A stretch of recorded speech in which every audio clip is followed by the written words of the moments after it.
Gusto mo ng brand new family car pero hirap kang ma-approvean sa kasa? Punta ka dito, pag-usapan natin. I got you ulit.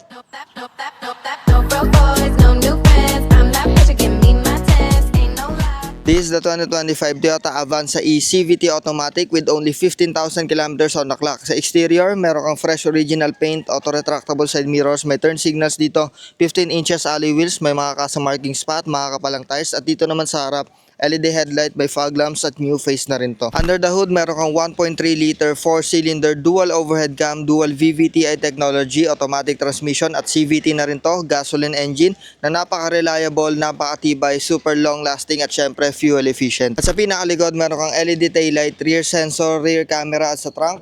Maluwag ang trunk space at foldable yung third row seat niyan. At sa cabin, sobrang modern na ng design. Intact na headliner, fresh fabric seats, may controls dito, analog and digital display, touchscreen infotainment system, digital climate control, USB port, automatic transmission with manual shifting mode, outlet source at center console. At sa second row, maluwag ang leg, shoulder and headroom, 6 foot ang height ko. Meron siyang weird na air vents, aircon controls, built-in armrest at 2 USB ports. At sa pinakalikod, kasya naman ako pag nakatupi yun, pero pag hindi ako kasya, pero meron siyang outlet source at cup holders on both sides. Kaya kung gusto mo to, for only 895,000 pesos lang. Happy na ang family without breaking the bank much. Peace out.